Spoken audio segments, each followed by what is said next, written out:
հիվանդությունների մի զգալի մասի թերևս պատճառը հենց պակաս իրազեկվածությունն է բնակչության։ Ինչը կարող է ելք հանդիսանալ նման իրավիճակում։ Այսօր ամբողջ աշխարհում բժշկի հսկայական պահանջ կա։ Կարծում եմ, որ սա մի ոլորտ է, որը որակյալ մասնագետների խիստ կարիք ունի։ Կենթայիները գալիս են փոխարինելու երեխաներին եւ դա մարդիկ չեն թաքցնում։ Աշխատաժամերի քանակությունը ուղիղ համեմատական է իրենց այսպես ասած օգտակար գործողության գործակցին։ Իհարկե, եթե ամբողջ օրն աշխատում եք, այլ ժամանակ չի մնում փող աշխատելու համար։ 1950 թվականին աշխարհում մարդկանց կյանքի միջին տևողությունը եղել է 45 տարի։ Եթե այս տեմպերով շարունակվի հակաբիոտիկների զանգվածային կիրառությունը, մոտ ապագայում աշխարհը կվերադառնա նախահակաբիոտիկային դարաշրջան։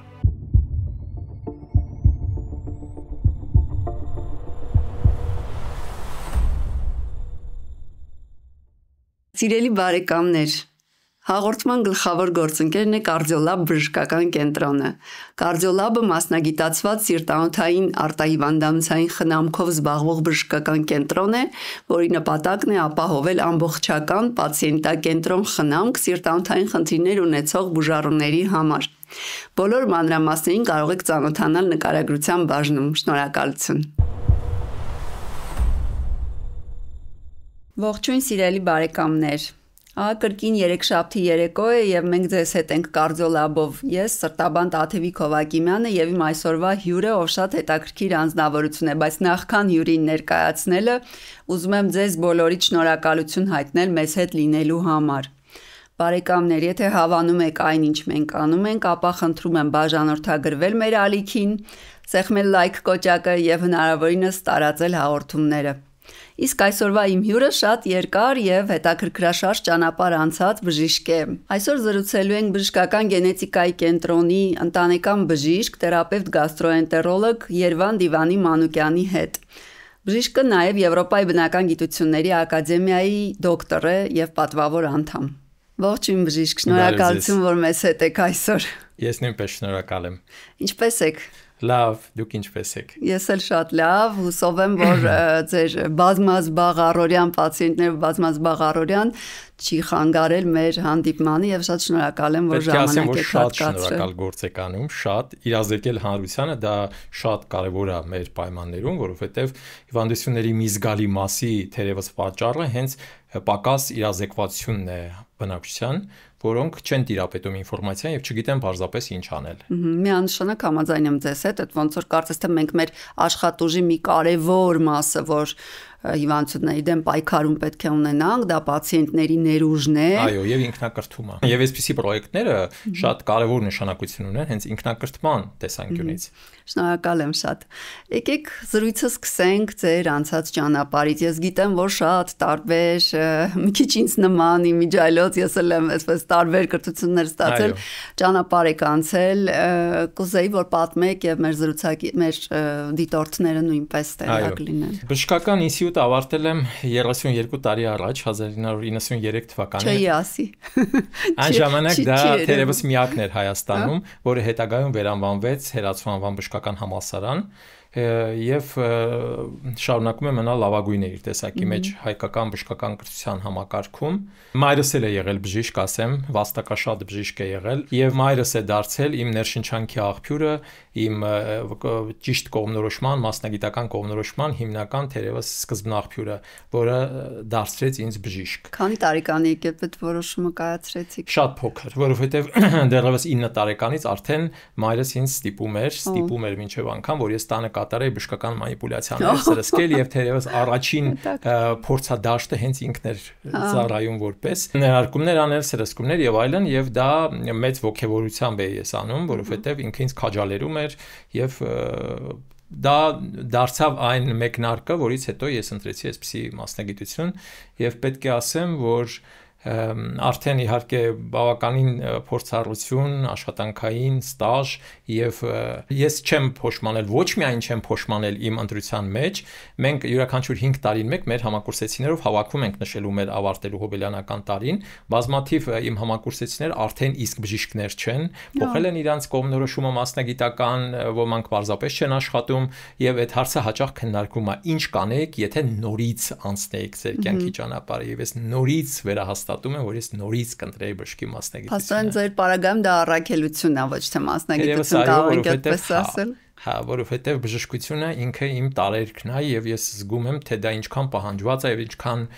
կարծում եմ նաեւ լավ է ստացվում ինձ մոտ եւ դրա վկայությունն է բազմահազար պացիենտների, բուժառուների մեծ քանակը եւ Հայաստանում եւ սահմաններից դուրս եւ դա բավականին քաջալերող ու այսպես ինքնահաստատող գնահատական է, դա այդ իսկ պատճառով այո, բժշկությունը իմ համար դա ամենան է եւ որը եւ փաստորեն ես կատարել եմ իմ ընտրությունը։ Համալսարանն ավարտելուց հետո անցած ճանապարհից կպատմեք մի փոքր։ Զուգահեռ ուսման տարիներին աշխատել եմ Հանրապետական մանկական հիվանդանոցի ռեանիմացիայում, մայրս ինձ տարավ դեռևս 3-րդ կուրսից որպես ֆելդշեր, ես ռեանիմացիոն պրակտիկա անցա, որը բացի մեծ փորձառություն տալուց նաև հոգեբանական մեծ կայունություն տվեց եւ հատկապես այդ դժվար տարիներին, ցուրտ, մութ եւ այլն, պատերազմ, երկրաշարժ եւ այլն։ Բազմաթիվ ցավոք մանկական մահեր տեսա, կոփվեցի եւ հոգեբանորեն եւ մասնագիտորեն։ Ավարտելուց հետո շարունակեցի մնալ նույն հիվանդանոցում, Հանրապետական մանկական կլինիկական հիվանդանոցում, ներկայիս Արաբկիր հիվանդանոցում, որպես մանկաբույժ հերթապահող մանկաբույժ, զուգահեռ ավարտեցի նաեւ կլինիկական օրդինատորային ինֆեկցիոն հիվանդությունների գծով եւ շարունակում էի աշխատել եւ այդպես 14 տարի շարունակ։ Հետագա իմ մասնագիտական գործունեությունը ավելի ընդլայնվել, արդեն ավելի մեծերի պրակտիկայով իմ արտասահմանյան վերապատրաստումները եղել են գաստրոենտերոլոգիայի ուղղությամբ, եղել են դիաբետոլոգիա, եղել են ընտանեկան բժշկության ամենատարբեր ճյուղերը, եւ այսօր գործունեության շրջանակները շատ լայն են, շատ եւ ընդգրկում է ըստ էության իր մեջ թերապևտիկ ամբողջ սպեկտրը։ Ամբողջ սպեկտրը, այդ թվում նաև մանկական, քանի որ իմ բազային կրթությամբ եւ իմ երկարատև ստաժով նաև մանկաբույժ եմ։ Այո, եւ կարծում եմ, որ սա մի ոլորտ է, որը որակյալ մասնագետների խիստ կարիք ունի մեր երկրում։ Այո, պետք է ասեմ, որ մանկական մասնագետների թիվը գնալով պակասում է եւ դա շատ ահագնացող տեմպեր է ստանում եւ նաև վտանգավոր միտում է իր մեջ պարունակում։ Դե ֆակուլտետը, ինչպես գիտեք, արդեն չի գործում, քանի տարի է։ Ես վերջին մոհիկանն էի։ Այո, ցավոք։ Ընդօրինակեցինք եվրոպական մոդելներին, որտեղ չկան մանկաբուժական ֆակուլտետներ, բայց դա բերում է կադրերի դեֆիցիտի։ Ինչու՞, որովհետև գրավիչ չի, շահաբեր չի, եկամտաբեր չի, ծանր պատասխանատու աշխատանք է եւ մենք կանգնում ենք մի իրավիճակի առաջ, երբ որ այո, իսկապես մասնագետների եւ հատկապես լավ մասնագետների զգալի պակաս է լինում։ Ինչը կարող է ելք հանդիսանալ նման իրավիճակում, ասես համակարգի համար։ Համակարգի համար պետք է մոտիվացիա մշակել վերջի տարիներին, օրինակ վերջերս առողջապահության ազգային ինստիտուտի հաշվետվությունը ներկայացվեց հանրությանը, որտեղ նշվում է, որ վերջի տարիներին ինչքան մեծ թվով բժիշկների արտահոս կա եւ ինչ թաքցնենք, դրա հիմնական պատճառը հենց հատկապես ֆինանսական ասպեկտն է, երբ որ մարդը 8-10-12 տարի կրթվելուց հետո չի կարողանում գտնել իրան եւ բոլոր երիտասարդները տիրապետելով լեզվին, տիրապետելով իրանց գիտելիքներին եւ իրենց տեսակով լինելով նաեւ էնտուզիաստ, լինելով կրեատիվ, նրանք փորձում են արտասահմանում գտնել, իսկ այսօր ամբողջ աշխարհում բժշկի հսկայական պահանջ կա։ Դա լինի արաբական աշխարհը, Եվրոպան, Ռուսաստանը, ցանկացած Մերձավոր Արևելքը եւ այլն։ Թերևս հիմնական բանը, մոտիվը նրանց պահելու այստեղ ֆինանսական կողմն է եւ պետքա ինչ որ բաներ մտածել այդ ուղղությամբ։ Բժշկական համալսարանը այսօր մանկաբույժության կլինիկական օրդինատորաները դարձրել անթուփ անվճար, որպեսզի շահագրգռի մարդկանց ջահելներին, երիտասարդ շրջանավարտներին բժշկական ինստիտուտի, որպեսզի դառնան մանկաբույժ, ու դա թերևս շատ ճիշտ որոշում է։ Եվ իհարկե նաև աշխատանքի առումով եւ ֆինանսական բոլոր լուծումները պետք է օպտիմալացնել, որպեսզի մենք չունենանք հակառակ դեպքում մենք կարող ենք վատ հետևանքներ ունենալ եւ դա իր հերթին կարող է անդրադառնալ դեմոգրաֆիական արդեն պատկերի վրա երկրի։ Առանց էլ ինչ որ կրիզ ունենք, չէ՞, միջին տարիքի։ Իհարկե, պատերազմը, սոցիալական անկայունությունները, կյանքի դժվարությունները, կարելի է դա առանձին թեմա է դեպ ասեմ, այդ հա շատ հետաքրքիր թեմա է, թե ինչու է անկում գնում դեմոգրաֆիական, որոնց պատճառներից մեկը վերջի ժամանակներս ես նկատում եմ նաև մեր երկրում շատ վատ միտում, որ մարդիկ սկսել են երեխա ունենալ փոխարեն շուն ու կատու պահել, բացարձակ չեն ողջունում, շատ վատ եմ դիտում դա, այնպես չի որ կենթանի չեմ սիրում, բայց կենթանիները գալիս են փոխարինելու երեխաներին եւ դա մարդիկ չեն թաքցնում։ Շատ հետաքրքիր պատմություններ ունեն։ Կարծում եմ դա ներքին չլուծված խնդիրների հետ կարող է նաև կապված լինել, որ մարդիկ ոնց որ չեն ուզում խուսափում են պատասխանատվություն վերցնելու եւս մեկ անձի։ Կարելի է ասել նաև դա, բայց կարող եմ ասել, որ միայն ֆինանսական կողմը չի, որովհետև կարող եմ վկայակոչել բազմաթիվ օրինակներ, երբ որ հենց հատկապես վատ ապրողները ավելի շատ երեխա են ունենում, քան բարեկեցիկ ապրող մարդիկ, այսինքն ինքը ինչ խոսք, կարևոր չափորոշիչ է, հա, երեխա ունենալու եւ իրանց ապագան կառուցելու հարցում, բայց դա չի գլխավորը։ Բազմաթիվ գործոններ կան, եթե կուզենաք, մենք առանձին մի անգամ մի հանդիպում կկազմակերպենք, պայման ես խոստանում եմ դրանք անդրադառնանք։ Այ խոսեցինք 90-ականների բժշկության վերաբերյալ։ Ձեր կարծիքով կան արդյոք տարբերություններ եւ որն է տարբերությունը, որն է ավելի դրական կողմը։ Իմ անձնական տպավորությունն է նա, որ ճիշտ է այն ժամանակ ռեսուրսային առումով մենք բավականին շատ վատ վիճակում ենք եղել, բայց էնտուզիազմի տեսանկյունից եւ գաղափարների նվիրման տեսանկյունից միգուցե զարթոնքի տարիներ են եղել մեր երկրում առողջապահության համար, ինչ կարծիք եք այս մասին։ Տեխնիկական հագեցվածության բնական է, որ հիմա շատ ավելի լավ վիճակում ենք եւ ոչ թե միայն համեմատելով 90-ականների Հայաստանի հետ, այլ նույնիսկ համեմատելով ներկայիս բազմաթիվ երկրների հետ։ Միավոր շրջին բաժին ընկնող MRT-ների ապարատների թվով, չգիտեմ, կատերների ապարատների թվով, սոնոգրաֆիաների, գործիքային լաբորատորիաների թվով Երևանում եւ Հայաստանում գործող եւ նաեւ միավոր շրջին բաժին ընկնող բժիշկների թվով առայժմ համենայն դեպս, բայց ընդհանուր պատկերը բացասական է գնում, որովհետև այդ ամբողջ հագեցվածությամբ հանդերձ այսօր մեր երկրում դիտվում է բավականին հագնացող եւ սարսափելի առողջական միտումներ, ահավոր, վտանգավոր եւ այստեղ բազմաթիվ պատճառներ կան եւ մենթալիտետի հետ կապված խնդիրներ են եւ ցավոք ամեն ինչի հիմքում ընկնում է բիզնեսի գաղափարը եւ որտեղ կա շահ, այնտեղ գնում է շահերի բախում եւ դա կարող է վատ անդրադառնալ մարդկանց առողջական։ Ես մեկ այլ տենդենս եմ ճիշտ ասած նկատել վերջերս, որ կարծես թե մարդիկ շատ հակված են այդ instant gratification տերմինը, ոնց թարգմանեմ, շարունակական բավարարման ֆենոմենի ուղղությամբ գնալ, որը թույլ չի տալիս երկարաժամկետ գոլեր դնել իրենց առողջության վրա եւ իրենց ավելի հակված է դարձնում վնասակար սովորություններ վերցնելու, ինչ կարծիք։ Համաձայն եմ այդ տեսակետի հետ, բայց կարող եմ ասել, որ կանխարգելիչ բժշկությունը գրեթե բացակայում է Հայաստանում, ինչքան էլ փորձում են այդ սկրինինգային ծրագրեր ներդնել, ինքը չի գործում, օնկոպաթոլոգիան արդեն գլուխ է բարձրացնում ահագնացող տեմպերով, ինչու ամբողջ աշխարհում նաեւ Հայաստանում, որ այդպես չպետք է լինի, որովհետեւ մենք կարող ենք որոշակի դա կառավարել։ Նույն մենթալիտետի հարցեր կան բազմաթիվ այ ես առանձնացրել եմ օրինակ 10 ամենավտանգավոր սովորույթները մարդու համար, որոնք սպառնում են իր առողջությանը շատ եւ այդ սովորույթներից մեկը թերևս հենց այնա, որ մարդը չի դիմում բժշկի ժամանակին, ինքը չի ուզում, երկու հիմնական պատճառ է, մոտիվ է լինում այդ առումով, հա, մեկը ֆինանսական, որ իբր ֆինանսական բաներ միջոցներ չունի դա անելու եւ երկրորդը մտածում է ավելի լավ է չիմանամ, չնեղվեմ, իմանամ մարդ գնա հետազոտվի, ինչ որ խնդրեմ կարող է բացահայտվել եւ դրանով իսկ սկսի արդեն լուրջ խնդիրների առաջ կանգնել, որը ի վերջո այդ նույն խնդրեմը բացահայտում է շատ ավելի ուշ փուլերում, շատ ավելի վատ հետևանքներով, շատ ավելի մեծ ծախսերով, շատ ավելի մեծ հոգսերով եւ այդպես շարունակ։ Դրա համար հիմնական խնդրեմը թերևս կարող եմ ասել, որ մեզ մոտ այո կանխարգելիչ բժշկությունը շատ վատ հիմքերի վրա է դրված, շատ վատ։ Անվստահությունը իր հերթին մանկական ազգաբնակչությունն է թերևս, որ մենակ այդ պրոֆպատվաստումների ծրագիրը իրագործում է, բայց վերջի տարիներին բազմաթիվ բացասական դեպքեր են եղել, որի արդյունքում այդ առումով էլ մենք խնդիրներ ունենք եւ մեկ բացասական դեպքը իջիկ է դարձնում բազմաթիվ դրական հարյուրավոր հազարավոր, այո, եւ դա ծնողների մայրերի շրջանում առաջացնում է ընդվզման ալիք, որի արդյունքում բազմաթիվ մամաներ, ծնողներ հրաժարվում են երեխաներին վակցինացիայից։ Ինչ է կարծում դա կապված է մեր ընդհանուր գրագիտության մակարդակի հետ, թե ոչ։ Նաև վատ տեղեկացվածության եւ հենց այսպիսի ոդկասթներ, այսպիսի կրթական եւ լուսավորչական բացատրական աշխատանքը ես գրեթե ամեն օր իմ ծնողների հետ, երեխաներիս, պացիենտների, մայրերի, ծնողների հետ նման թեմայով խոսակցություն եմ ունենում, արդյոք արժի թե չարժի։ Եվ պետք է ասեմ, որ այստեղ նաև մենք որպես բժիշկներ մեր բացասական դերը ունենք, ինչու, որովհետև միշտ չի որ ճիշտ է արվում ամեն ինչը եւ ամեն մի վրիպումը կարող է մեծ բացասական ալիք բարձրացնել, որը այո այո, կանխարգելիչ բժշկության իմաստով ենք իրավունք չունենք, չէ՞, սխալվելու ոնց որ պետք է ամեն մի բանը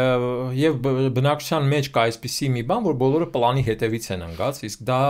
վատ է դիտվում եւ արդեն իսկ նեգատիվիզմ է առաջացնում։ Ինչպես ուղղել այդ մասը։ Հիմնականում կրթա լուսավորչական աշխատանքով, հիմնականում ես կարծում եմ, ճիշտ կազմակերպչական եւ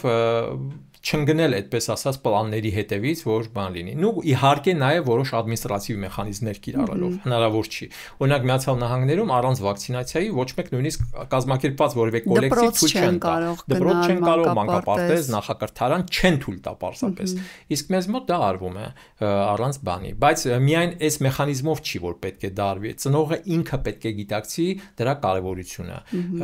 Բոլորս ավագ տարիքում պետք է գիտակցենք հնարավոր օնկոպաթոլոգիայի կարևորությունը եւ դրա կանխարգելման անհրաժեշտությունները, չէ՞ որ կան գիտականորեն մշակված, շատ խելացի,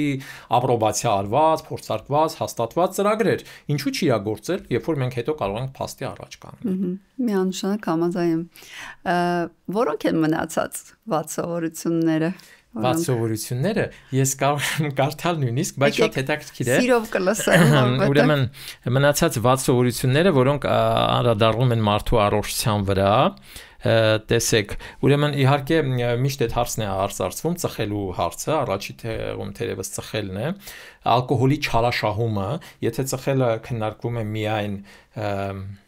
անկախ քանակից, ապա ալկոհոլի չարաշահման մասին է խոսք գնում, այսինքն բժշկությունը թերևս թույլատրում է չափավոր, խիստ չափավոր քանակներով, եթե չկա հակացություն, ալկոհոլի որոշակի օգտագործում։ Հիպոդինամիան, որը այսօր համատարած բնույթ է կրում, բոլորը նստած են իրենց օֆիսներում, տրանսպորտում, տներում, դիվանների վրա եւ այլն։ Հիպոդինամիան, անբավարար քունը, այսօր քնի խանգարման խնդիրներ կան շատ։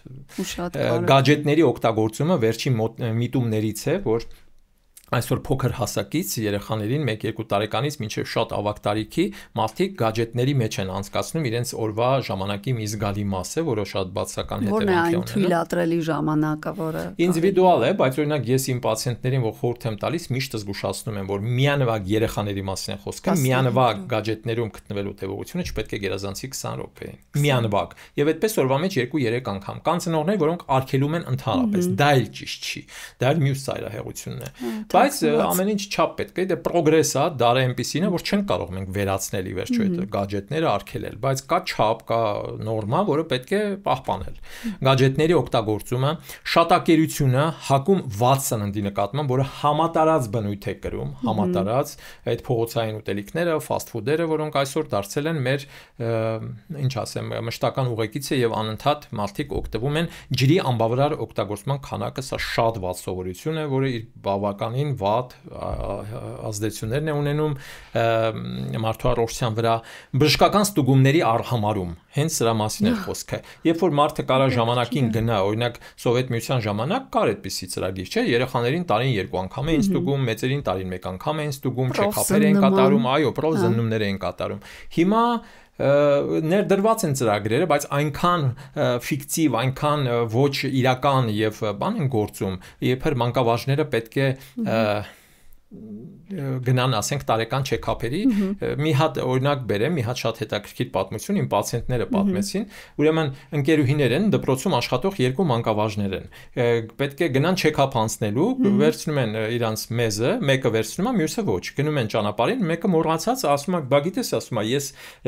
մեզս մոռացել եմ վերցնել, մենը ասում է, ոչինչ, ես վերցրել եմ, հեսա կկիսեմ, կբանան, կտանենք անալիզի։ Ուրեմն տանում են անալիզի, 2 հոգի նույն մեզը կիսած տարբեր եւ գալիս են տարբեր պատասխաններ։ Եվ դա արդեն իսկ անվստահություն է առաջացնում եւ մանկավարժը գիտի ինքը լինելով գիտակից կիրթ մարդ, ինքը չի վստահում արդեն եւ էլ ինչի գնա։ Տանում են նույն մեզը, հանձնում են լաբորատորիա եւ տարբեր բան։ Կամ հիշում եք նման մի պատմություն եղավ Մասիսում, երբ որ թեյի գույնն էին տարել, թեյն էին տարել, մեզի անալիզի փոխարեն եւ պատասխաններ են գրել, մեջը քանի լեյկոցիտ կա, քանի էպիթելիալ բջիջներ կա։ Եվ այդպես շարունակ։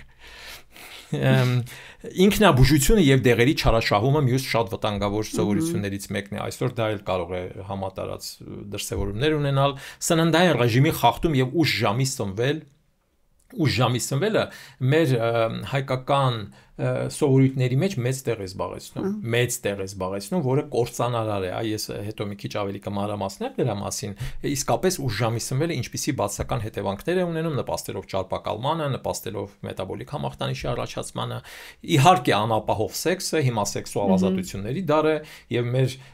դեռահասները, երիտասարդները բավարար չունեն իրավագիտակցություն եւ տեղեկացվածություն, որպեսզի կարողանան ճիշտ կառավարել, օգտվում են փողոցային աղբյուրներից մեկ։ Կարծես թե ինչ-որ առարկա ներդրվել է, եթե չեմ սխալվում դպրոցներում, որը բայց բավարար չի, որովհետեւ նախ չկա բավարար գրագիտություն դասավանդողի կողմից, չկա փոխվստահություն եւ ինչ են անում։ Բանը հասել է նրան, որ այսօր բազմաթիվ TikTok-յան ալիքներով, բազմաթիվ կիսաբժիշկներ կամ ինչ-որ այսպես մասնագետներ իրանց ելույթների եւ իրենց բան կարողանում են մարդկանց երիտասարդներին հատկապես ներգրավել իրենց կողմը, դա իհարկե բիզնես գործունեությունը ավելի շատ, բայց նրանք կարողանում են դրանով երիտասարդներին գրավել, իրենց փողը աշխատել, բայց միևնույն ժամանակ նպատակին չի ծառայում, այնպես ինչպես որ դա պետք է։ Անապահով սեքսը այսօր համարվում է ամենավտանգավոր ստորություններից մեկը եւ իհարկե աշխատանքի չարաշահումը, կախվածությունը աշխատանքից, որքահոլիզմ։ Այո, յուրաքանչյուր մարդ պետք է ունենա նաեւ հանգստի հնարավորություն եւ պետք է գիտակցի դրա կարեւորությունը, որովհետեւ աշխատանքին վերջ չկա, եթե մենք աշխատենք գիշեր-ցերեկ, հատկապես մեր իրականության մեջ, օրինակ նույն եվրոպական երկրում բժիշկը 4-ից հետո ոչ մի անգամ չի պատասխանի, իսկ մեր մոտ ոչ ժամ կա, ոչ պատարակ կա։ Ամբողջ օրը ոչ շաբաթ կա, ոչ կիրակի կա, պատրաստ ենք պատասխանել, դա էլ ճիշտ չի։ Դա էլ ճիշտ չի, որը վատ սովորություն է եւ դա նույնպես վատ է անդրադառնում մեր կյանքի որակի վրա եւ ընդհանուր առողջության վրա նաեւ ի վերջո։ Գրականություն կա, որ խոսում են մասին, որ տվյալներ ավելի շուտ ոչ թե գրականություն, որ որոշ հայտնի ստարտափերներ, ինչպես օրինակ Իլոն Մասկը, իրենց յուրաքանչյուր նոր նախաձեռնությունը սկսելիս մի քանի ամիս անցկացնում են միայն աշխատավայրում, որպեսզի այդ նախաձեռնությունը հաջողվի։ Ինչ է կարծում սրա մեջ իրականության էլեմենտ կա թե չկա եւ ինչքանով է սա որքահոլիզմի հետ եզրեր ունի։ Այո, կա, բայց ի վերջո դա պարի Դավիրեմինի էսպես ասած, պետքա ժամանակ կա, ճիշտ կա, դրվեց աշխատանքի հիմքերը, կազմակերպվեց մեխանիզմները, ուրեմն պետք է նաեւ մարդը կարողանա վաստակած հանգիստ վայելել եւ կարողանա դա բարձրացնում է աշխատանքի արտադրողականությունը, որովհետեւ մարդիկ կան միայն աշխատում են։ Բայց միշտ չի չէ, որ աշխատած ժամերի քանակությունը ուղիղ համեմատական է իրենց այսպես ասած օգտակար գործողության գործակցի։ Այսինքն պրոդուկտին որ դուրս է գալիս։ Արդյունավետությունը ընկնում է եւ հետո փորձը ցույց է տալիս, որ ինչքան շատ աշխատես, այնքան շատ կպահանջեն, այնպես որ պետք չի։ Okay, դա էլ կա ճիշտ։ Մեծ բիզնեսմեններից, եթե չեմ սխալվում, Հենրի Ֆորդն է ասել, ասում է, եթե ամբողջ օրն աշխատում եք, այլ ժամանակ չի մնում փող աշխատելու համար։ Պետք է ամեն ինչ ճիշտ լինի։ Մի ուրիշ հայտնի խոսք էլ կա, եթե բացում ես Forbes-ի 10 ամենահարուստների ցուցակը, քեզ այնտեղ չես տեսնում, ուրեմն փակի ու գնա աշխատելու։ Ամեն ինչ պետք է չափի մեջ լինի եւ գեղեցիկ լինի, որովհետեւ դա վատ սովորություն է, դա բերում է ինքնահյուծման, հասկացանք, որ բժիշկը պետք է մոմի պես վառվի շրջապատելով,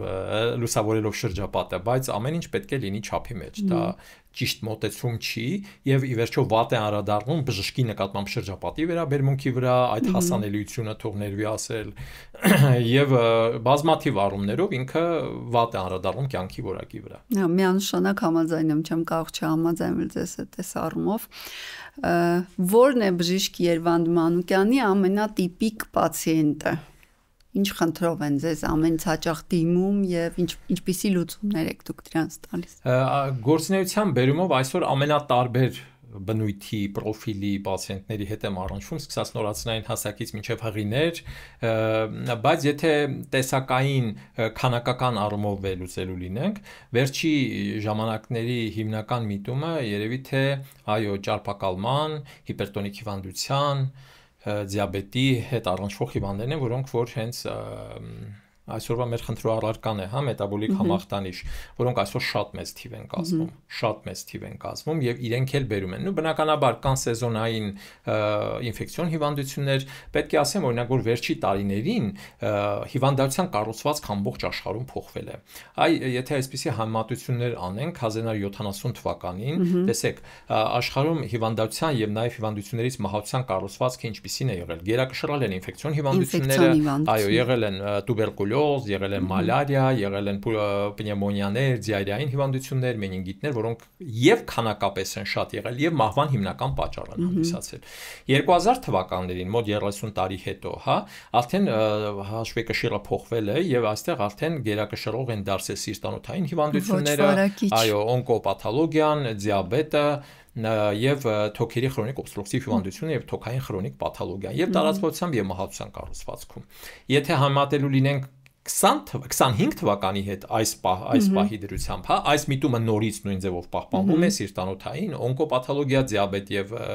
COPD-ին, թոքերի քրոնիկ օբստրուկտիվ հիվանդությունը, բայց ավելացել են արդեն հիվանդությունների թիվը գնալով ավելանում է։ Ինչերն են ավելացել։ Նյարդահոգեկան ոլորտի բազմաթիվ շեղումներ, դեպրեսիաներ, պսիխոզներ, երիտասարդներից սկսած մինչև ավագ տարիք, շատ ավելացել են օստեոարթրիտները, որոնք պայմանավորված են մի քանի գործոնով, հենց նաև գիրությամբ, ճարպակալմամբ, դիաբետով, բայց նաև կյանքի տևողության ավելացմամբ, այո, որովհետև աշխարհը ծերանում է եւ տարիքը մարդկանց գնալով ավելի է երկարում։ Եվ վերջո աուտոիմուն հիվանդությունները, որոնք այսօր նույնպես շատ մեծ թիվ են կազմում եւ ըստ էության բոլոր օրգան համակարգերը առանձին եւ օրգանիզմը ընդհանուր կարող է ունենալ աուտոիմուն հիվանդություններ։ Այսպիսին է պատկերը, այսինքն մենք զգալիորեն վերջի 50-55 տարիների ընթացքում փոխվել է։ Իհարկե ինֆեկցիաները շարունակում են մնալ, մեր մոտ մի պահ, ես որպես վարակաբան եմ դա ասում, ստեղծվեց այդպիսի մի պատրանք, որ արդեն ինֆեկցիաները վերացել են մինչև 2020 թվականը, երբ որ բռնկվեց այն ինչ որ մենք ականատես եղանք COVID-ի համաճարակը։ Եվ այդ համաճարակի ընթացքում 2020-21 թվականների ընթացքում աշխարհում լրացուցիչ 15 միլիոն մահ եղավ։ 15 միլիոն մահ եւ հիվանդությունների մահացության կառուցվածքը սկզբունքորեն փոխվեց։ Միացյալ Նահանգներում, Կանադայում առաջի տեղ եկավ COVID-ը մահացության կառուցվածքում, այն դեպքում, որ որոշ երկրներում նույնիսկ 5-րդ հնգյակի մեջ էլ չմտավ։ Հնգյակի մեջ էլ։ Ու դա առանձին թեմա է, բավական հետաքրքիր վերլուծություններ կան։ Ես այդ ժամանակ 2020-ին մեծ ելույթ ունեցա, հրապարակված, տպվեց եւ կա հիմա այն համացանցում, բայց ինֆեկցիոն հիվանդությունները ինչ որ ճիշտ է, ինքը բավականին անկում է գնացել ի շնորհիվ նաև շնորհիվ այդ վակցինացիայի կանխարգելման ծրագրին, շնորհիվ մարդկանց բարեկեցության բարձրացման եւ այլն, բայց վատ ապրող երկրներում, սոցիալապես անապահով, հարավարևելյան Ասիայի երկրներում, աֆրիկյան եւ այլն, իհարկե ինքը մնում է որպես գերակշիռ։ Աշխարհի մասշտաբով այսօր ինքը, այո, զարգացող երկրներում, աշխարհի մասշտաբով այսօր վարակային հիվանդությունները իրենք բավականին զիջել են իրենց դիրքերը։ Ես հիշում եմ, որ 93, 4, 5, 6, 7 թվականներին Հայաստանում իրագործվում էր UNICEF-ի կողմից մի ծրագիր, որի հետ մենք 10 տարուց ավել համագործակցեցինք դիարեային հիվանդությունների եւ օրիների սուր շնչառական վիրուսային հիվանդությունների ծրագիր էր, որը բավականին ակտուալ էր այդ ժամանակին։ Ես հիշում եմ, որպես ուսանող եմ, մենք շատ երկար ուսումնասիրում էինք տոքսիկոզ եւ էքսիկոզ կոչված երևույթները, որոնք կապված են երեխաների ջրազրկման եւ այն ժամանակ ինֆեկցիոն հիվանդանոցի 500 մահճակալներ հետ։ Իսկ հիմա ինֆեկցիոն հիվանդանոցները փակվեցին, ընդամենը մի հատ է թողնված ամբողջ Հայաստանում, ու որպես կենտրոնացված, եւ այն էլ ունի, չգիտեմ, ասենք 10 անգամ ավելի քիչ մահճակալ։ Իսկ ինչ կասեք հակաբիոտիկների նկատմամբ կայունության զարգացման վերաբերյալ եւ ինչ ունենք մենք որպես քաղաքացիներ անելու, որպեսզի այս երևույթի դիմացը կարողանանք առնել։ Հակաբիոտիկների գյուտը հանդիսանում է բժշկագիտության ամենակարևոր հայտնագործությունը թերևս, ամենակարևոր, երբ որ 1942 թվականին Ֆլեմինգի կողմից առաջին հակաբիոտիկա պենիցիլինը այո սինթեզվեց, ինքը փրկեց միլիոնավոր մարդկային կյանքեր եւ գտնում են, որ երկրորդ համաշխարհային պատերազմում հաղթանակեց ոչ թե Սովետ միությունը, Անտանտը, մյուսը, այլ հենց հատկապես պենիցիլինը, որովհետեւ այդ անտիբիոտիկի հայտնագործության շնորհիվ միլիոնավոր մարդկանց կյանքեր փրկվեցին եւ հակաբիոտիկների ստեղծումը մարդկային ցեղի կյանքը ավելացրեց 20 տարով։ 20 տարով։ Այս ունեմ այդպիսի հետաքրքիր ստատիստիկա, ուրեմն տեսեք 1950 թվականին աշխարհում մարդկանց կյանքի միջին տևողությունը եղել է 45 տարի։ Արդեն իսկ ստեղծվել են 2000 թվականին աշխարհում այն դարձել է 66 տարի, 2025 թվականին 73.5 տարի։ Պետք է ասեմ, որ Հայաստանում միշտ ավել է եղել, 1950 թվականին 61.5, 2000 թվականին 71 տարեկան եւ 2025-ին 76 տարի։ Իհարկե ինքը աշխարհի մասշտաբով ամենաերկարակյացները չենք մենք հայերս, բայց միջին աշխարհի միջին վիճակագրական ցուցանիշներից մենք իհարկե առաջ ենք։ Եվ բանը հասավ նրան, որ հակաբիոտիկները տարածվեցին, սկսվեց հակաբիոտիկների մի դարաշրջան, հակաբիոտիկները կիրառվում են ամենուր, հակաբիոտիկները հաղթարշավ սկսեցին բժշկության բոլոր ասպարեզներում, բոլոր, եւ փրկեցին տասնյակ եւ հարյուրավոր միլիոնավոր կյանքեր։ Դա բժշկության պատմության մեջ ամենակարևոր հայտնագործությունն է, թե մինչև այսօր չկա ավելի կարևոր։ Իհարկե բազմաթիվ գյուտեր կան, MRT-ի հայտնաբերման, չգիտեմ, այնտեղ դեղերի հայտնաբերման, դիագնոստիկա եւ այլն, բայց հակաբիոտիկային գյուտը դա դարակազմիկ էր, ինքը ոչ թե պարզապես այսպես էլեմենտար, ինքը դարակազմիկ եւ հեղափոխություն, դա փոխեց մարդկային ցեղի ընթացքը ամբողջովին։ Եվ այդ բոլորի արդյունքում հակաբիոտիկները սկսեցին այնքան massայական զանգվածային կիրառել, որ այսօր չարազիտեղ բառի զբուն իմաստով այն կիրառվում է։ Փորձում են սահմանափակել, փորձում են ռեցեպտուրա մտցնել, փորձում են, բայց չի ստացվում։ Եվ հարցը միայն Հայաստանով չի, հարցը համաշխարհային է, եւ բանը հասել է նրան, որ առողջապահության համաշխարհային կազմակերպությունը 23 թվականին հայտարարեց, որ եթե այս տեմպերով շարունակվի հակաբիոտիկների զանգվածային կիրառությունը, մոտ ապագայում աշխարհը կվերադառնա նախահակաբիոտիկային դարաշրջան։ Նախահակաբիոտիկային դարաշրջան, իսկ դա նշանակում է, որ մարդը կարող է մահանա էլեմենտար վերքից, կտրվածքից, ինֆեկցիայից, որովհետև մենք չենք ունենա համարժեք հակաբիոտիկ, որպեսզի կարողանանք adekvat բուժում անցկացնել եւ բան։ Դա շատ վատ միտում է։ Հակաբիոտիկների կայունության նկատմամբ պայքարի ստրատեգիա պետք է մշակվի եւ որպեսզի կարողանանք այդ խնդրին ռադիկալ լուծում տանք արմատական։ Հակառակ դեպքում մենք իսկապես կարող ենք վատ փաստի առաջ կանգնել։ Եվ այն, որ հիմա առողջապահության նախարարությունը ներդրել է ծրագիր հակաբիոտիկների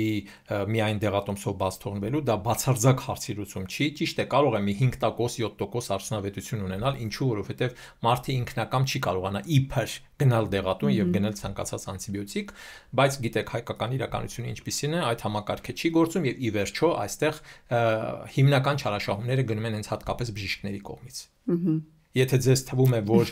բժիշկը այդ ռեցեպտը, եթե նա գիտեք, ցավոք գովազդային արշավը տարբեր դեղ կամպանիաների կողմից այսօր այնքան նշանակալի է եւ այնքան կարեւոր դերակատարություն ունի, գնում են գովազդում են մի նոր պրեպարատ, պարտադիր չի միայն հակաբիոտիկ, նաեւ եւ բժիշկը սկսում է ակամայից կուլ գնալ դրան եւ նշանակել ստանալով արդյունավետություն։ Եվ այսօր մենք մեր պրակտիկայում կիրառում ենք ամբողջ հակաբիոտիկների ռեզերվը։ Այսինքն մենք կարող ենք հասարակ հարցը լուծել էլեմենտար առաջի շարքի անտիբիոտիկով ընդունենք ամոքսիցիլինով, մենք նշանակում ենք լևոֆլոքսացին, որը ունենում է նույն կարգի արդյունավետություն, բայց տասնապատիկ ավելի պավոչնի կողմնակի էֆեկտներ եւ դրանով իսկ ստեղծելով, նպաստելով, խորացնելով ռեզիստենտականությունը, հակաբիոտիկների նկատմամբ կայունությունը։ Ինչու, որովհետեւ բազմաթիվ կլինիկական ուղեցույցեր են դա խորհուրդ տալիս եւ ի վերջո բժիշկները տեսնելով, որ էֆեկտիվ է, իրանց պետք է էֆեկտիվ լինի։ Դրանով գտնում են, որ կարող են հարց լուծել եւ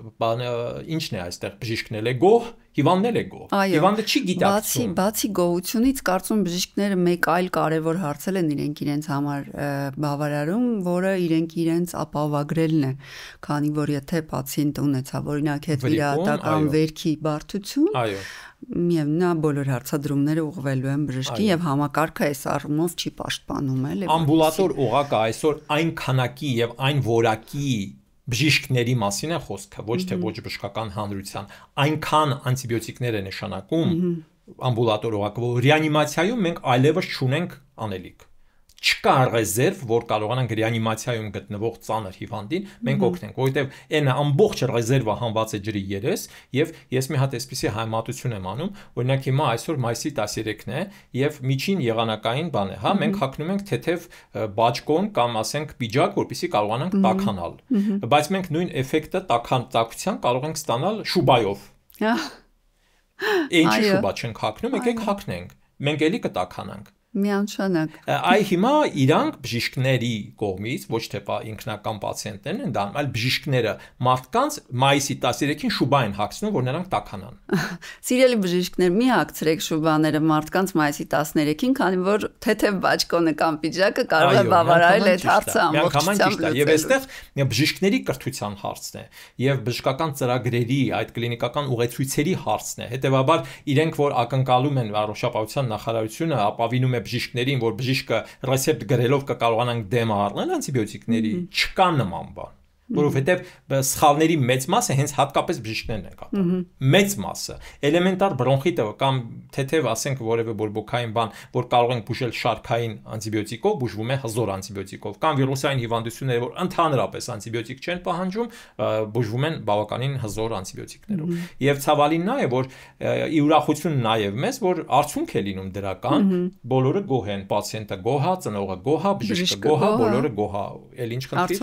Արդյունքում մենք ունենում ենք, այո, այս գլոբալ անտիբիոտիկների նկատմամբ կայունության ֆենոմենը, որը այո կարող է աշխարհը, նաև Հայաստանը վերածել։ Ես ձեզ պարզ ասեմ, ես Գերմանիայում ունեմ պացիենտներ, բոլորովին վերջերս իմ պացիենտներից մեկը դիմել էր Գերմանիայում բժշկի եւ իրեն նշանակել էին պենիցիլինի հաբեր, ֆենոքսի մեթիլպենիցիլին։ Այ դուք էլ փորձառու բժիշկ եք, Տաթև ջան։ Երբեք վերջին անգամ Հայաստանում տեսել, որ պենիցիլին նշանակվի խմելու հաբերի սրսկման կամ ցանկացած տարբերակով։ 2004 թվականին այո, վերջի 20 տարում եզակի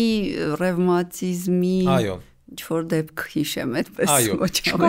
որպես կատեգորիա պենիցիլինեն հետամնաց Գերմանիան պենիցիլին է կիրառում իսկ որ առաջավոր Հայաստանը ինչ պենիցիլին մենք արդեն ցեֆտրիաքսոնը մեզ մոտ դարձել է չարազ տեղից վերկացողը չամիչա գերեք թող լավանան այո ցավոք երրորդ սերնդի ցեֆալոսպորինը այսօր մեզ մոտ այնքան մասսայական կիրառություն է գտել որ բայել ինչ անենք իսկ դա նշանակում է որ նրանից թույլ բոլոր հակաբիոտիկները տարեք եւ թափեք Ցավոք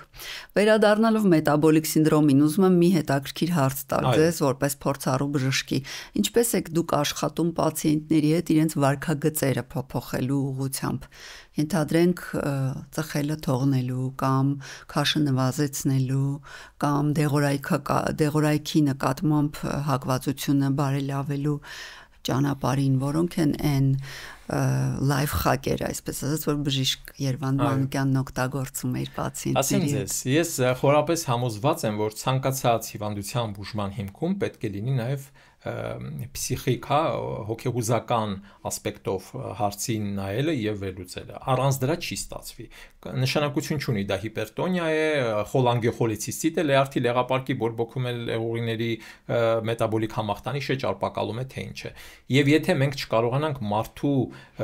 վրա ներազդել հոգեկան իմաստով, որպեսզի նա կառավարի իր վարքագիծը, չի ստացվի։ Չի ստացվի։ Շատ դեպքերում հիվանդները այդ դեղերի անունները ավելի լավ գիտեն, քան բժիշկները, եւ շատ ավելի այնքան պացիենտներ Հիմա chat GPT-ն էլ է ավելացել։ Այո։ Ընդհանրապես էլ ավելի շատ բան։ Նեյրոցանցերը այդ արհեստական բանականությունը գրում ես ամեն ինչ պատասխանում է հարցերին եւ այստեղ ավելի առաջնակարգ դերակատարություն է տանում ոչ թե զուտ պարզապես դեղերի կիրառությունը, այլ ճիշտ մենթալիտետը, ճիշտ մտածողության ձևակերպումը եւ ճիշտ հստակեցնել, հա սահմաններ դնել, թե ինչը ինչից հետո պետք է լինի։ Չի ստացվի առանց դրա։ Բազմաթիվ գեր պացիենտներ ունեմ, բազմաթիվ, որոնք որ ակնկալում են, որ պիտի գան ինչ-որ մի հատ դեղ ստանան եւ այդ դեղով հարցերը լուծվի։ Ինչի՞ց է դա գալիս, ինչի են այդպես մտածում մարդիկ։ Դե որովհետեւ կան դրական փորձ ենթադրենք շրջապատում ընկերների, ընկերուհիների կողմից ունեն նրանք եւ որովհետեւ հոգեբանական աշխատանքը բարդ աշխատանք է, ժամանակատար, երկարատև համբերություն է պահանջում։ Իսկ դեղը իրանք մտածում են, որ հատկապես այդ կատեգորիայի պացիենտները որպես կանոն վճարունակ են, իրանք բավականին ֆինանսապես ապահով մարդիկ են եւ իրանք պատրաստ են մեծ ծախս անել, լավ դեղ առնել, թեկուզ եւ ամենաթանկը եւ գնան սրսկվեն կամ օգտագործեն, որ նիհար են։ Ահա խոսքը վերաբերում է այս ժամանակակից շաքարային դիաբետի դեմ։ Նաև, այո, 5-600 եվրոյանոց դեղեր են յուրաքանչյուրը եւ իրանք չեն զլանում դա անել, բայց երբ որ նրանց ասում ես, որ պետք է ենթադրենք պահպանվի այսինչ ռեժիմ, երեկոն ուժամիտ չի կարելի ուտել, ես ձեզ ասեցի, որ ամենավատ սովորություններից մեկն է դա, ամենավատ, որը շատ վատ հետևանքներ է ունենում, դա նրանց համար շատ մեծ դժվարություններ է։ Եվ արդյունքի կարող ենք հասնել միայն այն դեպքում, եթե մենք հասնենք նրան, որ պացիենտը պահպանի այդ ամենը։ Այսինքն մենք պետք է կարողանանք այնպիսի հոգեբանական ներգործություն ունենալ դրա վրա, որ այդ կատեգորիայի մարդիկ, որոնք ունեն մետաբոլիկ համախտանիշ, ճարպակալման խնդիրներ, իրանք նաև ամենաբարեկեցիկ մասսան է, ամենաֆինանսապես ապահովված, որոշ դեպքերում նաև պաշտոնյաներ, եւ բժիշկը այդ պաշտոնյայի վրա դժվար է կարողանում ներազդել եւ չեն թաքցնում երբեմն։ Շատ ավտորիտար։ Հա, եւ իրանք հենց այդպես էլ ասում են, ես մի ամբողջ հիմնարկ եմ ղեկավարում, եկել եմ բժշկի մոտ, ինքն ինձ ասում է, «Սենց չպետք է անես, նենց իհարկե պետք է այդպես լինի»։ Եթե ոչ, գնացեք ձեզ բժիշկ չի կարող լինել այլ դրանք։ Եվ ես այդ հարցում կոմպրոմիսներ չեմ ընդունում։ Եթե ինքը դիմել է ինձ, վստահել է ինձ, հո ես իրան չեմ հրավիրել, ուրեմն ինքը պետք է անվերապահորեն կատարի իմ ասածները։ Եվ այստեղ միայն դեղերով չի եւ նախ եւ առաջ դեղերով չի։ Մինչեւ մենք այս օղակը չկարգավորենք, նյարդահոգեկան ասպեկտով հարցին չդիտարկենք, չի ստացվի։ Մետաբոլիկ համախտանիշը այսօր շատ հրատապ խնդիր է, շատ տարածված, այն իր մեջ ներառում է 4 հիմնական ախտանիշներ, այսպես կոչված, զարկերակային գերճնշում, ճարպակալում, մետաբոլիկ խանգարումներ, դիսլիպիդեմիաներ, խոլեստերինային փոխանակության խանգարումներ եւ շաքարային դիաբետ։ Այդ կուզենայի մի փոքր ավելի մանրամասնեիք հենց վիսցերալ ճարպի, այսինքն որովայնի շրջանի ճարպի վնասակար ազդեցության եւ նրա առաջացման պատճառների վերաբերյալ ինչպես է դա պատահում։ Այո, ուրեմն ճարպակալման տարբեր տեսակներ կան, նախ ասեմ ինչ է ճարպակալումը, ուրեմն ճարպակալումը դա մարդու քաշի ավելցուկն է նորմայից բարձր, բայց մինչև ճարպակալման հասնելը գոյություն ունի այսպիսի մի ցուցանիշ, որը կոչվում է զանգվածի ավելցուկ։ Կա ուրեմն մի քանի դիագնոստիկ չափորոշիչներ, որոնցով մենք կարող ենք գնահատել տվյալ քաղաքացին մարդը ունի արդյոք ճարպակալում թե ոչ։ Շատ հասարակ բաներ են, մարդիկ իրենք էլ դա կարող են ստուգել, ուրեմն կա քաշ հասակային գործակից, քաշ հասակային, երբ որ մարմնի զանգվածը բաժանում են հասակի քառակուսու վրա, ստանում ենք քաշ հասակային գործակիցը կիլոգրամ մետր քառակուսի։ BMI-ը, body mass index-ը, անգամ ճիշտ է, այո։ Եվ եթե այն լինում է 19-ից մինչև 25, դա համարվում է նորմալ։ 25-ից մինչև 30-ը համարվում է քաշի ավելցուկ, 30-ից ավելը արդեն առաջի, երկրորդ, երրորդ դաշճանի ճարպակալումն ու նաև չորրորդ, հա, 30-ից 35, 35-ից 40, 40 եւ ավելի։ Սա մի չափորոշիչ է, որով կարող են գնահատել։ Կարևոր է կոնքի շրջագիծը, որը օրինակ ես իմ վերապատրաստումների ընթացքում Եվրոպայում դե ասել եմ, դա բոլոր անկետաներում նշվում է, հա, կոնքի շրջագիծը դա կոնքի եւ պորտի մակարդակով չափվող որովայնի շրջագիծն է, որը պետք է լինի տղամարդկանց մոտ առավելագույնը մինչեւ 100-102 սանտիմետր, կանանց մոտ մինչեւ 80 սանտիմետր։ Եվ կա նաեւ այսպիսի մի գործակից, որը կոչվում է հասակ կոնքային գործակից, կանանց մոտ պետք է լինի կոնքի շրջագիծը հասակի 0.48, այսինքն 48%-ի չափով, տղամարդկանց մոտ առավելագույնը 50%-ի չափով։ Սա օպտիմալ նորմաներն են։ Եվ եթե կան սրանցից շեղումներ, մենք կարող ենք գնահատել, ասել, որ տվյալ քաղաքացին ունի պացիենտը ունի քաշի ավելցուկ կամ ճարպակալում։ Սա ճարպակալումն է։ Հիմա անցնենք ճարպակալման տեսակներին, հա, ճարպակալումը իր հերթին կարող է լինել անդրոիդ ճարպակալում, գինոիդ ճարպակալում, այո, վիսցերալ ճարպակալում, ձեր հարցը։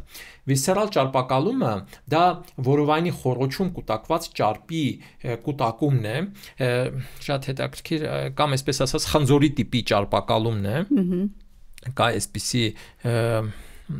պատկեր, ուրեմն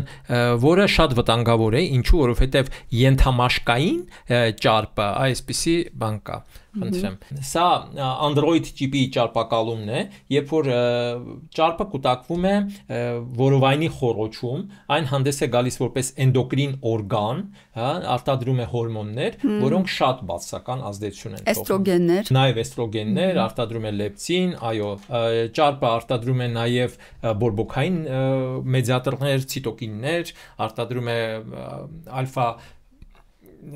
ֆակտոր նեկրոզը օպուխել է, այդպիսի մի բան կա, արտադրում է ուռուցքի նեկրոզի գործոն, արտադրում է ինտերլեյկին 6, որոնք բերում են բորբոքային պրոցեսների առաջացման, հորմոնալ դիսբալանսի եւ ինքը շատ վատ հետևանքներ է ունենում։ Այսօր ճարպակալումը բավականին հրատապ խնդիր է ամբողջ աշխարհում եւ կա շատ հետաքրքիր վիճակագրություն։ Ուրեմն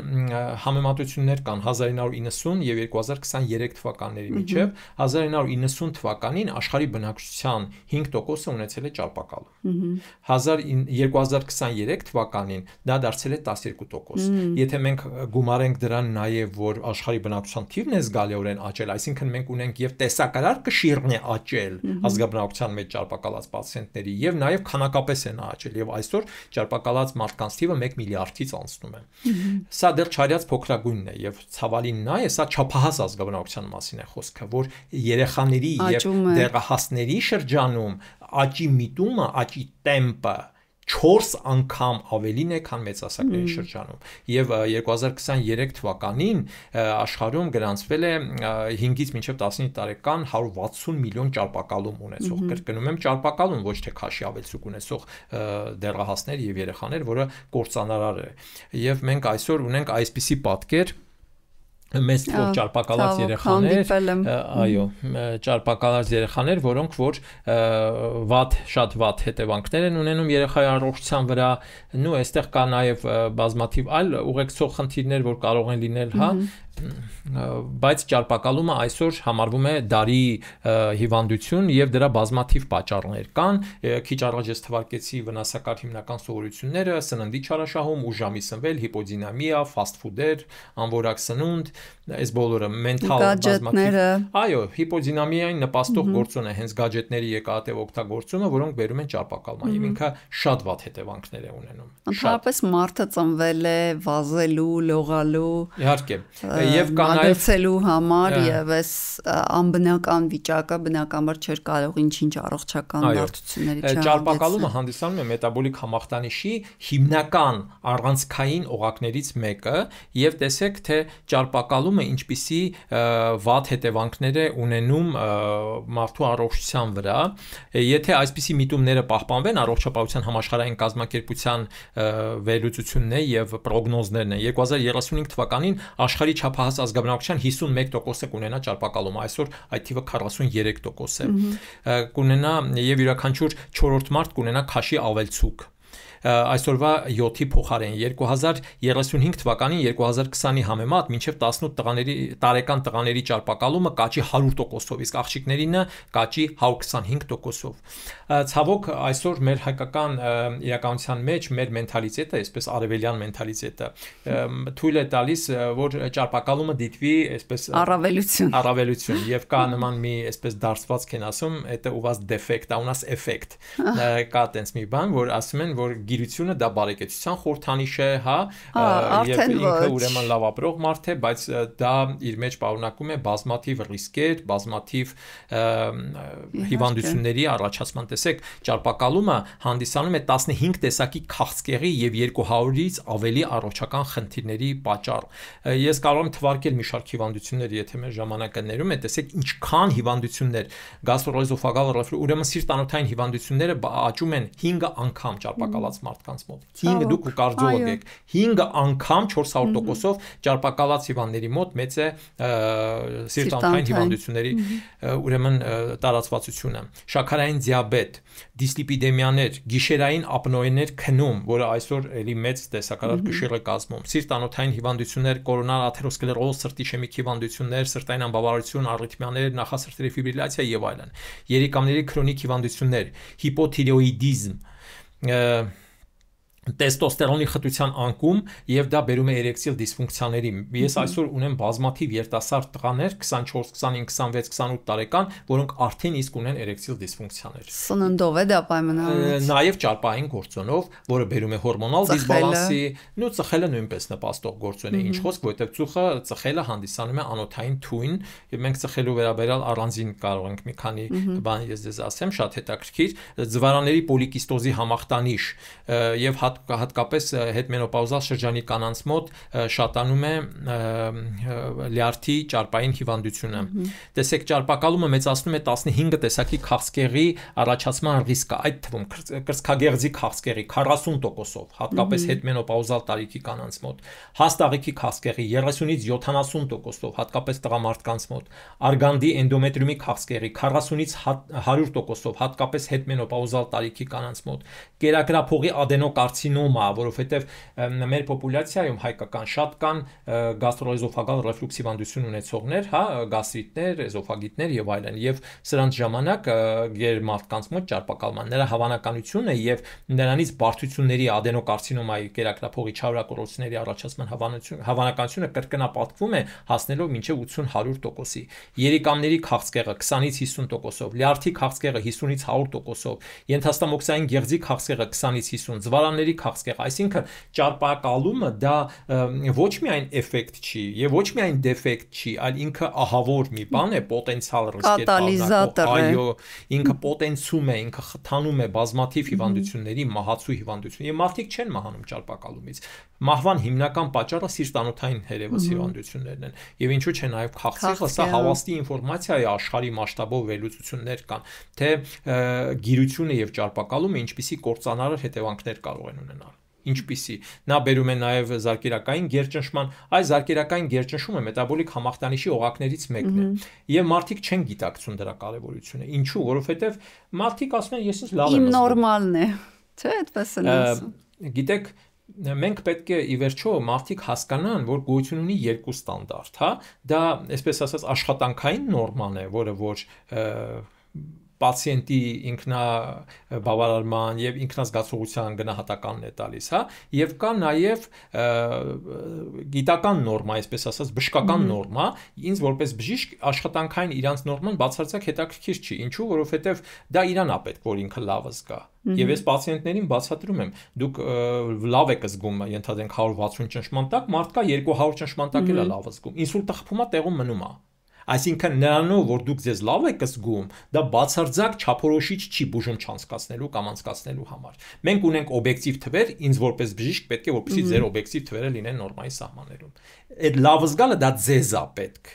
Եվ որpիսի մենք կարողանանք ճիշտ մոտեցումներ, այո, կան արդեն բուժման սկզբունքներ հիպերտոնիկ հիվանդության, աստիճանական իջեցում, մինչև ադապտացվի օրգանիզմը եւ այլն, որpիսի մարդու մոտ չառաջանա անդիմություն եւ ինքն էլ չհակառակվի բուժմանը։ Կան բազմաթիվ այդպիսի դեպքեր։ Մարդը խմում է ճնշման դեղ ճնշման կտրուկ անկում է լինում, դա արդեն բժշկական վրիպում է։ Վատ ազգում ասում է ես 200-ի տակ ինձ ավելի լավ է զգում, քան 160-ի տակ կամ հիմա որ իջել է 120-80։ Իսկ կա նաև հավաստի ապացուցված այսպիսի տեղեկատվություն, որ սիստոլիկ զարկերակային ճնշումը 20-ով 20 մմ սնդիկիսյանով եւ դիաստոլիկը 10-ով բարձրանալու դեպքում սիրտանոթային հիվանդությունների կատակլիզմների հավանականությունը կրկնապատկվում է։ Այսինքն հայտնի փաստ է։ Այո, կրկնապատկվում է, այսինքն մենք ունենք ինսուլտների, ինֆարկտների կրկնակի ավելի մեծ ռիսկ, եթե զարկերակային ճնշումը 120-80-ից բարձրանում է 140-90 կրկնակի ռիսկ, ել չեմ ասում 150, 160 եւ ավելի բարձր։ Այսինքն զարկերակային գերճնշումը ինքը այն խնդիրը չի, որ պետք է հիվանդի ինքնազգացողությամբ առաջնորդվել։ Մենք ունենք եւ այսօր ամբողջ աշխարհում բոլոր կարդիոլոգիստի սրտաբանական ասոցիացիաները, աշխարհի մասշտաբով էքսպերտները ավելի ու ավելի խստացնում են այդ պահանջները։ Եթե նախկինում թույլատրվում էր մինչեւ 140-90, այսօր այդ էլ են խստացնում։ Դուք որպես կարդիոլոգ Այո, որովհետև չափորոշիչները փոխվում են, որովհետև այսօր բոլոր մարդու առողջության վրա ազդող ռիսկի գործոնների մեջ զարկերակային հիպերտոնիան առաջին տեղն է զբաղեցնում։ Համար 1 մարդասպանն է, որը ավիրում է օրգանիզմը եւ սիրտանոթային համակարգը, թիրախ օրգանները, երիկամները, ամբողջ անոթային համակարգը, ինֆարկտների, ինսուլտների հիմնական պատճառը թերևս հենց դա է, որ բերում է այսպիսի կործանարար հետևանքների։ Բժիշկ, շատ շնորհակալություն, շատ հետաքրքրաշարժ, տարբեր ոլորտներ, այսպես փորփրող զրույցի համար։ Ավարտին մենք մի սովորություն ունենք, ճիշտն ասած, absolute երկու սովորություն ունենք, կամ խնդրում ենք, որ մի խորհուրդ մեսիջ հղում պացիենտներին հյուրը անի, կամ խնդրում ենք, որ որևէ իր նախընտրած 3 գիրք խորհուրդ տա։ Շատ լավ։ Ճիշտ ասած, ես մետաբոլիկ համախտանիշի կոնտեքստում կուզենայի խոսել նաև այնտեղ շատ համառոտ դիաբետի եւ հատկապես նախադիաբետի մասին։ Ահա որ կարևոր է դա, որ մարդիկ հասկանան ինչ բան է։ Բանն այն է, որ ըստ վիճակագրության այսօր աշխարհում յուրաքանչյուր 10-րդ չափահաս քաղաքացի ունի դիաբետ, որի 50%-ը չգիտի դրա մասին։ 50%-ը դիաբետիկների չգիտի, որ ինքը դիաբետիկ է։ Եվ նախադիաբետ ունի մարդկան չափահաս ազգաբար յուրաքանչյուր երրորդ քաղաքացի։ Ինչպես կարող եմ ես ստուգել ունեմ նախադիաբետ թե ոչ։ Ահա, այ հենց դրանում է խնդիրը։ Եվ եթե դիաբետիկների 50%-ը չգիտի, որ իրենք ունեն դիաբետ, ապա նախադիաբետիկների 80%-ը չգիտի։ Եվ այստեղ է, որ այդ սկրինինգները գալիս են գործելու, եւ մենք կարողանում ենք ժամանակին բացահայտել, որովհետեւ նախադիաբետի փուլում մենք կարող ենք կառավարել ոչ մեդիկամենտոզ։ Իսկ երբ որ արդեն անցնում է դիաբետ, արդեն դիաբետը դիագնոզ է ամբողջ կյանքի համար։ Ինչպես ստուգել։ Կան լաբորատոր ցուցանիշներ, մենք ում պետք է առաջի հերթին ստուգենք։ Նախադիաբետը ինքը համր խնդրեմ է որպես կանոն, բայց ելի ունենում է որոշակի կլինիկական դրսևորումներ։ Օրինակ, լինում է մարմնի դիֆուզ քոր, օրինակ կարող է լինել պիգմենտացիա մաշկի տարբեր տեղամասերում, օրինակ ինսուլինոռեզիստենտականությամբ է դա պայմանավորված, հա, բոլոր բնական ծալքերի շրջանում, աճուկային, անոթային, պարանոցային հատվածներում լինում է մուգ պիգմենտացիա, ալմանկային ծալքերի շրջանում, հա, լինում է պիգմենտացիա։ Այ դա արդեն նախադիաբետի դա նախազգուշացնում է, որ պետք է պացիենտը զգոն լինի եւ գնա ստուգվելու։ Ինչը ստուգել։ Ստուգում են շաքարը, ստուգում են գլիկոզացված հեմոգլոբինը, ստուգում են հոմա ինդեքսը։ Այո, ստուգում են հոմա ինդեքսը։ Այս երեք ընդհանրապես ցուցանիշներ, որով մենք կարող ենք գնահատել։ Եվ այս դեպքերում պահանջվում է ընդհանրապես 3 սարք, որ յուրաքանչյուր քաղաքացի պետքա ունենա իր տանը եւ կարողանա վերահսկել, որովհետեւ նախադիաբետի փուլում դուք պատկերացնում եք չափահաս ազգաբնակության 35%-ը ունի նախադիաբետ։ Իսկ ինչ կարծիք եք այդ աշխարհում հիմա արդեն շատ ընդունված շարունակական գլյուկոզի մոնիտորների կիրառության վերաբերյալ։ Ճիշտ բան է։ Ես կարծում եմ, որ ճիշտ բան է։ Եթե մարդ ունենա հասանելի է, նու մեր երկրում միգուցե ոչ այնքան, բայց ընդհանուր առմամբ գնալով ավելի ու ավելի շատ։ Եթե մարդ ունենա կշեռք, էլեմենտար, հա, տարական ինքը տանը կշռվի վերահսկի իր քաշը, եթե ունենա տոնոմետր, ճշմարտ սարք, չափի իր ճնշումը, հոբարտ բան չի դա։ Եվ ունենա գլյուկոմետր եւ չափի իր շաքարը, մենք զգալի ինֆորմացիա կունենանք։ Այսօր աշխարհի բնակության 25%-ը ունի մետաբոլիկ համախտանիշ։ 25%-ը, 1/4-ը 8 միլիարդից 2 միլիարդ մարդ ունի մետաբոլիկ համախտանիշ։ Երբ որ այդ 3 սարքի միջոցով մարդը կարող է կողմնորոշվել, ժամանակին դիմել եւ մենք լրիվ բոլոր հարցերը կարգավորենք։ Նախադիաբետի փուլում ինքը շատ ավելի հեշտ կառավարելի է եւ նաեւ ոչ մեդիկամենտոզ, այսինքն ճիշտ կենսակերպով, ճիշտ սննդային ռեժիմով եւ այլն։ Մի քանի խոսք ուզում եմ ծխելու վերաբերյալ ասել, քանի որ ինչպես թվարկեցի, վնասակար սովորությունների մի ծխելը առաջի տեղում է։ Տեսեք, շատ սկզբունքային մի հատ պահ կա, որ պետք է տարբերակել ծխել եւ ծխախոտ հասկացողությունը։ Ապացուցված է, որ ծխելու վտանգավորությունն է ավելի մեծ, ոչ թե ծխախոտի։ Ինչու՞, որովհետեւ ծխելու այդ ծխախոտի այրման process-ի ընթացքում արտադրվում են մի քանի հազար տեսակի թույներ, կանցերոգեն նյութեր, որոնք որ բերում են առողջության վատացմանը։ Եվ այսօր այո, ծխելը չարիք է դարձել ամբողջ աշխարհի համար եւ ամենտեղ գրվում է no smoking եւ ծխելու գաղափարի մասին է խոսքը։ Եվ այսօր աշխարհում մշակվել են ալտերնատիվներ եւ կա այդպիսի մի կոնցեպտ, որը կոչվում է harm reduction, այսինքն վնասի նվազեցման կոնցեպտ։ Ցավոք սրտի կան բաներ, որոնք մարդկային ցեղը չի կարող իսպառ վերացնել եւ կառավարել։ Այդպիսին է մարդու տեսակը, բնույթը եւ մշակվում են այնպիսի այլընտրանքներ, որ կարողան են նվազեցնել այդպիսի բաները։ Դա վերաբերում է եւ ալկոհոլին, դա վերաբերում է եւ ծխախոտին, այսօր կան նաեւ օրինակ ասենք թմրամիջոցների ալտերնատիվներ ավելի մեղմ, որոնք աշխարհում մեծ կիրառություն են գտել, ինչու՞ չէ նաեւ ծխախոտին։ Եվ այսօր այո, այդ էլեկտրոնիկ սիգարետները, որոնք բան են արել, թողարկվում են աշխարհում եւ կիրառվում են, ասենք դա կարող լինի IQOS կամ չգիտեմ ցանկացած այլ որևէ մի բան, իրանք համարվում են նվազ վտանգավոր այլընտրանքներ։ Եվ միանշանակ չենք կարող ասել, որ դա լավ բան է։ Եթե մենք դիտարկելու լինենք այն տեսանկյունից, որ սկսնակ ծխողը պետք է օգտագործի, ենթադրենք էլեկտրոնիկ սիգարետ IQOS, դա շատ վատ բան է, բայց եթե մենք նկատի ունենանք, որ այսօր աշխարհում 1.2, 1.4 միլիարդ մարդ ծխում է եւ մենք դրանով նրանց առաջարկում ենք նվազ վտանգավոր տարբերակ եւ ծխելու նվազեցման իմաստով վնասակարության նվազեցման, երկրորդային ծխի բացառման եւ նաեւ ծխելու թարգելու իմաստով, ինչպես դա կարելի է ասել, որ լավ բան է։ Եվ այո, այսօր ծխելը համարվում է ամենաբարձր ռիսկի գործոններից մեկը, հետեւաբար մենք ինչու՞ չէ, եթե մենք ունենք ավելի պակաս վտանգավորության տարբերակ, այլընտրանքային տարբերակ, ուրեմն մենք պետք է նաև դրան դիմենք։ Ինչ եմ ես ուզում հղել իմ ունկնդիրներին եւ իմ պացիենտներին։